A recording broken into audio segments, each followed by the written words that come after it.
সাবেক প্রধানমন্ত্রী শেখ হাসিনা ক্ষমতাচ্যুত হওয়ার পর পাল্টে গেছে অনেক হিসাব নিকাশ। বিশেষ করে প্রতিবেশী ভারতের সঙ্গে সম্পর্কটা বিবেচনা করা হচ্ছে নতুন আঙ্গিকে।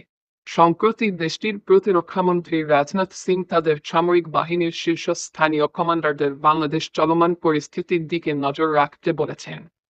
ভারতের প্রতিরক্ষামন্ত্রীর এই বক্তব্যের পর এ নিয়ে বাংলাদেশেও এক ধরনের প্রতিক্রিয়া দেখা যাচ্ছে।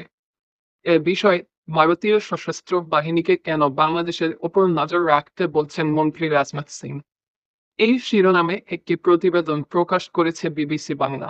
ভারতের সংবাদ মাধ্যমের বরাত দিয়ে তাদের প্রতিবেদনে বলা হয়েছে, বাংলাদেশের পরিস্থিতি পর্যবেক্ষণের পাশাপাশি রাজনাথ সিং সশস্ত্র বাহিনীকে ভবিষ্যৎ যুদ্ধ মোকাবিলার জন্য প্রস্তুত থাকতে বলেছেন।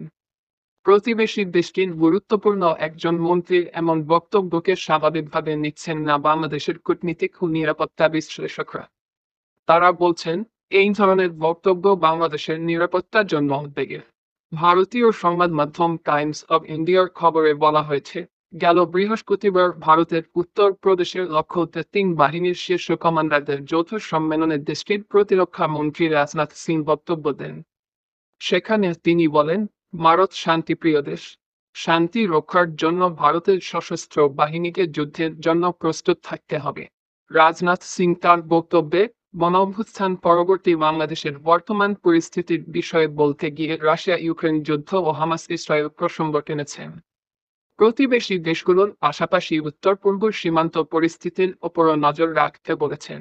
এই নিয়েই আপত্তি বাংলাদেশের কূটনীতিক ও নিরাপত্তা বিশ্লেষকদের।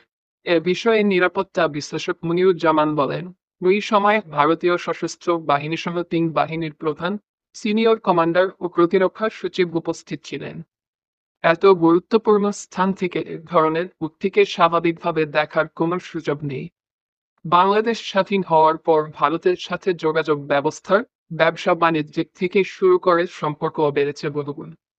তবে বাংলাদেশের অভ্যন্তরে ভারত বিরোধিতা বাড়ছে সাম্প্রতিক বছরগুলোয়। বিশেষত গেল দ্বাদশ জাতীয় সংসদ নির্বাচনের পর এটি আরও প্রবল হতে শুরু করেছে বলে দাবি করেছে বিবিসি বাংলা। কারণ হিসেবে বলা হয়েছে, বাংলাদেশের সাধারণ মানুষদের অনেকেই মনে করেন গত ৩টি মেয়াদে বাংলাদেশ প্রশ্নবিদ্ধ নির্বাচনের মাধ্যমে ক্ষমতায় এসেছে আওয়ামী লীগ। আর প্রতিবারই তা পেরেছে ভারতের প্রচ্ছন্ন সমর্থনের কারণে। এদিকে বাংলাদেশের স্বরাষ্ট্র উপদেষ্টা অবসরপ্রাপ্ত লেফটেন্যান্ট জেনারেল মো. জাহাঙ্গীর আলম চৌধুরী বিজিবির সদস্যদের বলেছেন, সীমান্তে পিঠ দেখাবেন না। নিজেদের অপরিবর্তিত দায়িত্ব পালন করতে হবে। বিজিবির মূল দায়িত্ব সীমান্ত সুরক্ষা করা,